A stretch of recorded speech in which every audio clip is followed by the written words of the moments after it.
कबहू नहीं हरे के गुजारिया हो नजरिया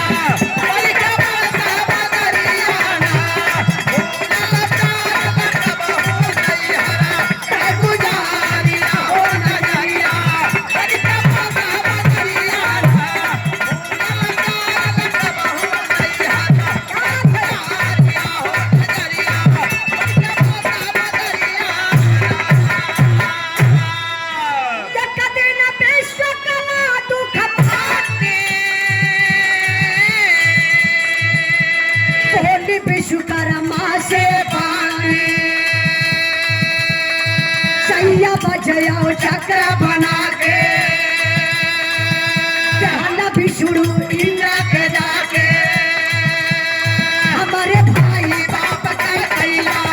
कटारिया हो नजरिया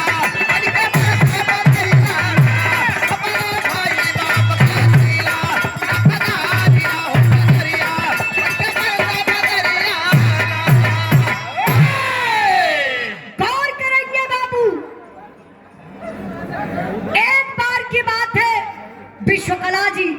अपने पति विश्वकर्मा भगवान से कली का हो बड़का कलाकार बनेला बढ़िया बढ़िया अस्त्र शस्त्र बनवला हर देवी देवता के देहला एक गो हथियार बनाए के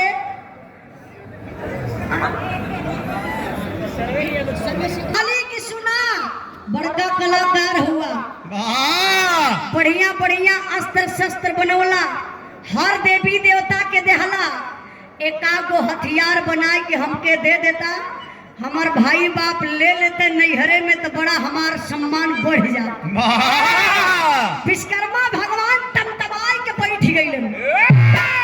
अब बैठ के करत कहूँ मास्टर साहब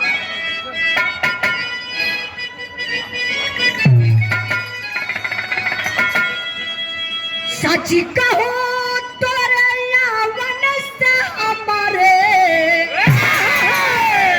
सची कहो तोरे आमन से हमारे अंगन में आयल बाहर भौजी अंगन में आयल बाहर भौजी अंगन में आयल बाहर भौजी हमारे सची कहो अंगन में आयल बाहर भौजी अंगन में आयल नारी कताना पे था जिगरा में नारी कताना पे था जिगरा में लागे चहरवा का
विश्वकर्मा भगवान को न कहो मेहरारू का जान ना बोलत हैला तो एकर का मतलब कि तू कबारे चढ़ के बैठबू पिटीर पिटीर अपने मन्ना को बोलले चल जात हेऊ अरे तोहार पाप ब्रह्मा जी नंबर 1 के तो कायर हो और तोहार भाई नारद जी नंबर 1 के तो चुगला होए कहा नारद जे दिन कुछ न पावे हड्डी फेंक दुई कुकुर लड़ावे अरे इतनी बतिया जब विश्वकला सुनली हो कर जवा उनकर ना फाटे लगल गुस्सा में लाल हो गईली अच्छा हम बताइला बिरहा के सुने वाले भैया बाबू जौने मर्द मेहरारू में कबो जिंदगी में झगड़ा ना भइल होई। हाँ, झगड़ा भइले के उपाय बतावत हूँ का। हाँ, ये हमार कमो है। जौने मर्द मेहरारू में जिंदगी में झगड़ा ना भइल होई, जाय के घरे आजमाई लिया, खाली अपने मेहरारू के नैहरे का बुराई कई के देखा। हाँ, वही दिन से 2 खटिया सुतते लगवा लोगन के मर्द में हरारू। वही दिन से मर्द मेहरारू में बोल चाली बंद। इतना तक कि मेहरारू खानाओ के ना पूछी, आइलो आइबा घूम के कबा का सिंधु कमाई का बनल है। अच्छा तो बोलत ना मेहरारू बड़े फार्म में बा, और एक तो दूसरे काले बा के, एक तो तीतऊ लौकी, दूसरे चढ़े नीब की। ये देखी ग्राम प्रधान प्रतिनिधि